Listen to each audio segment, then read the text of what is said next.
O que aconteceu no Brasil no dia 8 de janeiro, para ficar bem claro para todo mundo, para vocês não se confundirem e não terem medo de falar, de dar nome às coisas, foi uma tentativa de golpe de Estado. Ponto, tá? Ponto. Quem acompanha este canal e a nossa newsletter, agrandeguerra.com.br, sabe que eu falo isso há muito tempo, desde o 7 de setembro do ano retrasado, que o golpe que estava sendo armado pelo Jair Bolsonaro e pelos militares que o cercam, vamos lembrar que isso não vem da cabeça só do Bolsonaro, isso não se faz sozinho, uma coisa dessa magnitude não se faz sozinha, você não para em pé se você tá fazendo sozinho, tá? Eu falei isso várias vezes, o Bolsonaro era um revolucionário sem povo. Sem povo, o que eu queria dizer com isso? Sem povo disposto a fazer o que ele desejaria fazer, tá? Como o Bolsonaro e os militares e civis que desejavam impor esse tipo de exceção, de estado de exceção no Brasil, sabiam que não teriam apoio, por exemplo, das Forças Armadas, como um corpo uníssono, né? Eles precisavam terceirizar o golpe. Eu falei sobre isso, gente. Quem acompanha o canal sabe. Lembram que eu falei? O Bolsonaro precisa de um golpe de Estado, só que ele precisa terceirizar este golpe. E ele vai terceirizar esse golpe para quem? Para os malucos, para os doidos, para os conspiracionistas, para as pessoas que estão lobotomizadas, para os extremistas de extrema direita, para os nazistas, para os fascistas, para os neonazistas, para os neofascistas. Para essa galera toda. E foi o que aconteceu no dia 8 de janeiro, uma tentativa de golpe de Estado, uma tentativa de virada de mesa. O secretário de Segurança do Distrito Federal, chamado Anderson Torres, esse cidadão estava nos Estados Unidos, por acaso, no dia que aconteceu aquela manifestação, que aliás estava sendo marcada pela internet há um bom tempo, e que aliás todo mundo sabia que ia ser violenta, porque eles próprios que estavam marcando a manifestação estavam dizendo isso.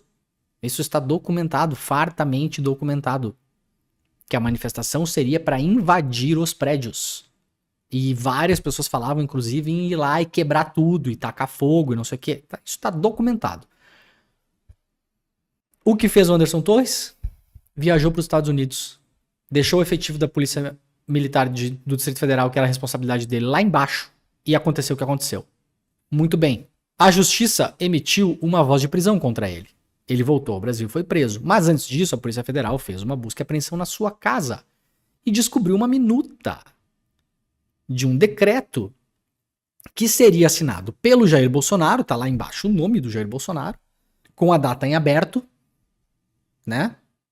E a ideia central seria instituir um estado de defesa, que é um estado de exceção democrática, onde alguns direitos são suprimidos, na sede do Tribunal Superior Eleitoral. E lá dentro eles poderiam quebrar as comunicações de todo mundo que trabalha no TSE, inclusive do Alexandre de Moraes, e-mail, telefone, WhatsApp, tudo. Todas as comunicações. Todas. Poderiam começar a monitorar as novas comunicações e poderiam dar voz de prisão às pessoas lá dentro. Inclusive o ministro Alexandre de Moraes. Então, gente, está bastante claro o que aconteceu. Uma tentativa deliberada de golpe de Estado. Depois de várias outras tentativas fracassadas, inclusive nos 2 7 de setembro anteriores a esta data do 8 de janeiro. Vocês lembram o 7 de setembro do ano passado e lembram do ano retrasado. Tanques desfilando por Brasília, Bolsonaro fazendo comícios em São Paulo e em Brasília, chamando Alexandre de Moraes de vagabundo, né? Contestando o resultado das eleições. Tudo isso foi feito para quê? Para inflamar a parte da população radicalizada, que, como eu falei no programa passado aqui, não estava preparada para tudo que aconteceu no mundo, né? Em termos de revolução digital da comunicação, começou a receber um monte de porcaria pelo WhatsApp e virou o que virou. Essas pessoas estão dentro de uma seita. Essa seita é baseada em notícias falsas, em notícias enganosas, em semi-verdades, é baseada em ludibriar a realidade dessas pessoas, criar teorias da conspiração e fazer com que elas obedeçam ao líder das seitas. Quem já estudou seita sabe que é assim que funciona. Eu já falei também sobre o Psicologia das Massas do Freud no ano passado no programa. Tem um corte muito bom, inclusive, do Edu Moreira lá no ICL, onde ele lê trechos do Psicologia das Massas do Freud, mostrando que as massas elas são atomizadas, elas não têm consciência. A massa, quando você é parte de uma massa, você não tem freios morais, freios éticos, você não tem autoconsciência, você não tem noção da punidade, ou seja, você se torna um ser que você acha que é inimputável, né? Então, leiam para entender o momento que a gente vive. Não é apenas um movimento político no sistema mais do jeito mais clássico que a gente conhece, né? Não se compara de modo nenhum o petismo com o bolsonarismo, nem por mais que existam petistas radicais, sim. Existem lulistas radicais, sim. Existem lulistas que veneram Lula como um ídolo no nível de idolatria, que é intocável, que você não pode falar nada, que é perfeito. Sim, existem. Não, mas não são o mesmo fenômeno. Tá? Quem quiser estudar o petismo, tem um monte de livro para ler na praça aí, tem o do Celso Rocha Barros, que é colunista da Folha, que é um excelente estudioso do PT, acabou de lançar um livro também, não me recordo o nome agora. Tem os livros do André Singer sobre o lulismo, tem muita coisa sobre petismo, sobre o lulismo, gente, muita coisa. O bolsonarismo é outra coisa. O bolsonarismo é uma seita que inclusive pode, em algum momento histórico, prescindir do seu líder. Essa é a maior loucura.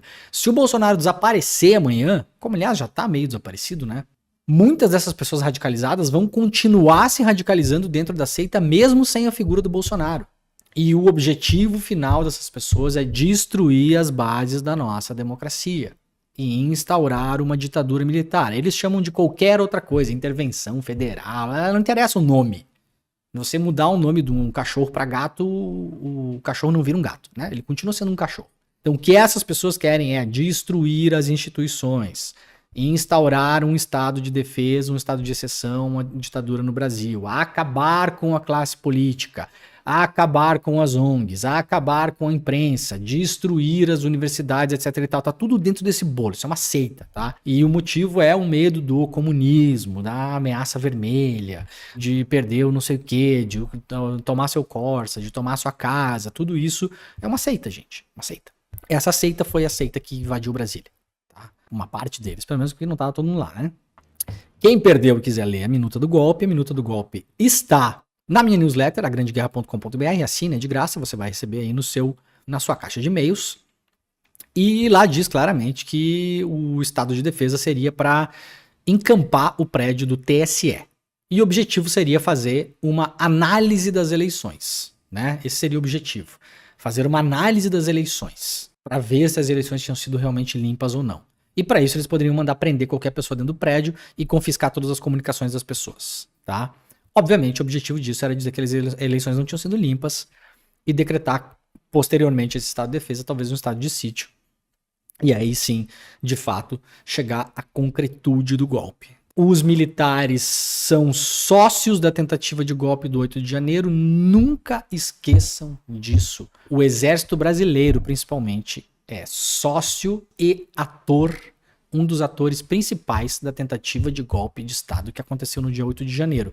O comandante da Polícia Militar do Distrito Federal, cujo nome me escapa agora, que foi preso também preventivamente, porque não conseguiu impedir o que aconteceu em Brasília. Aliás, a polícia, sob seu comando, escoltou e deu guarida e passagem aos golpistas, inclusive, tá?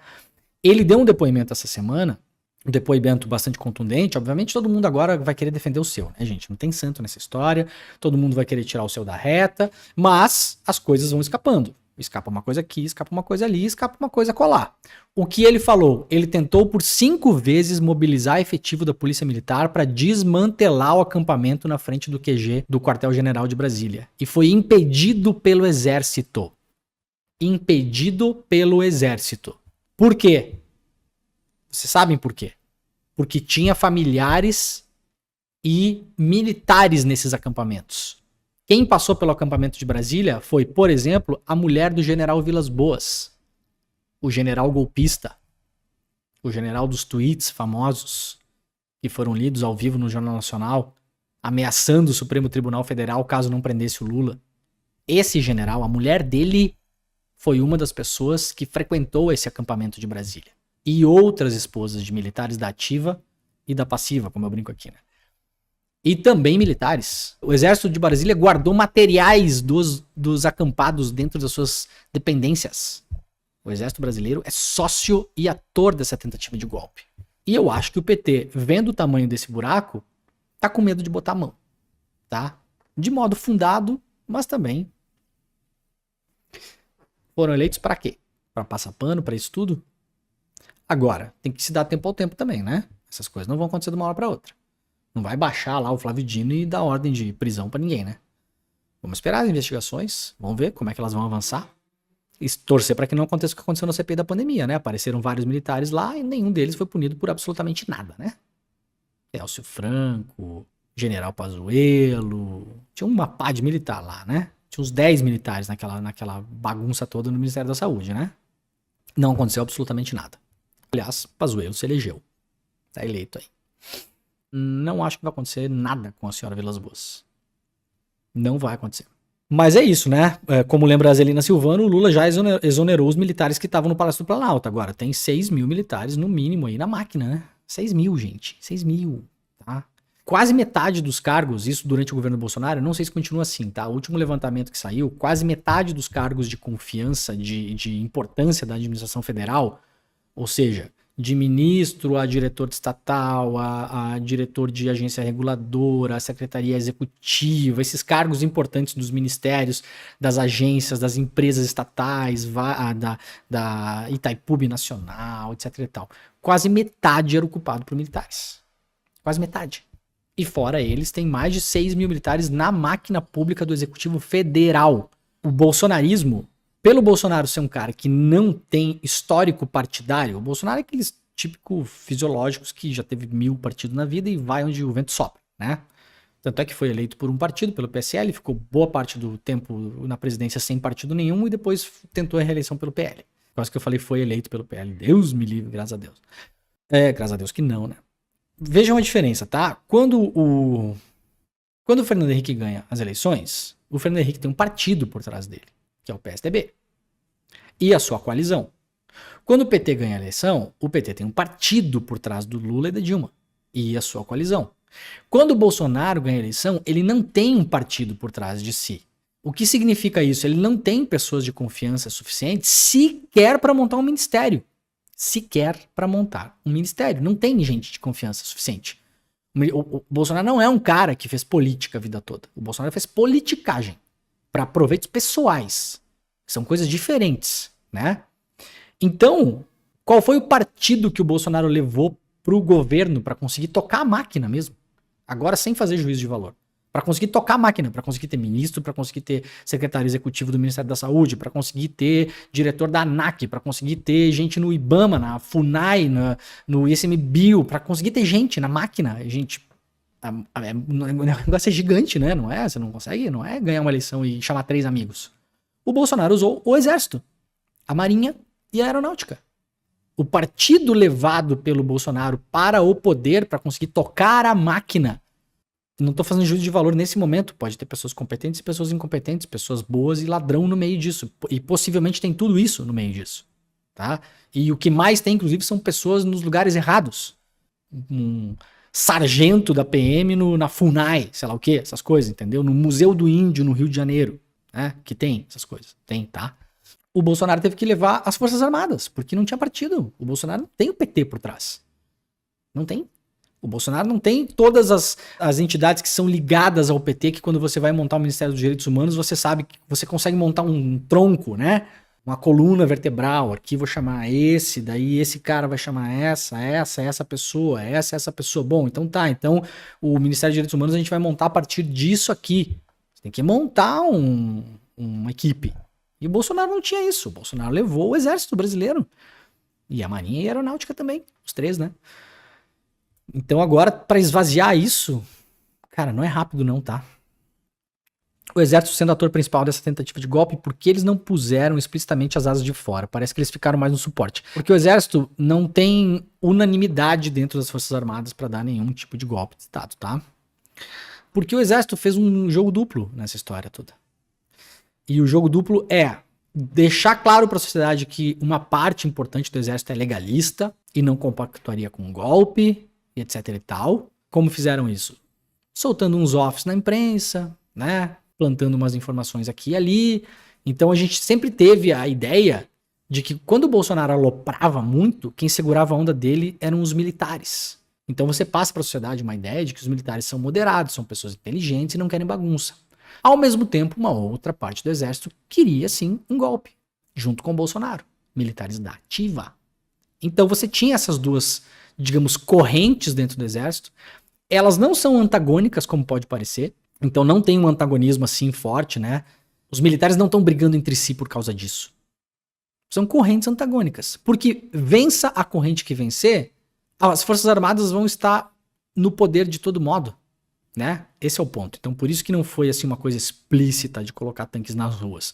Porque se você coloca todo o exército, ou a maior parte do exército do comando, né, para um golpe e o negócio dá errado, esses caras vão todos presos. E aí acabou uma mata mesmo. Vamos lembrar, gente, o ponto central das Forças Armadas estarem ligadas ao bolsonarismo tem vários, tá? Tem revanchismo por causa da Comissão da Verdade.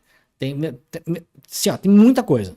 Já falei sobre isso outras vezes, a gente pode analisar outra coisa. Mas um dos pontos centrais, um dos pontos principais das Forças Armadas estarem grudadas no governo Bolsonaro e terem se enfiado o pé na política do jeito que se enfiaram nos últimos tempos, é um só, tá? Dinheiro. Dinheiro. Tá bom? Cargo, salário, jeton, viagem pra fora do Brasil. É isso. É a mamata.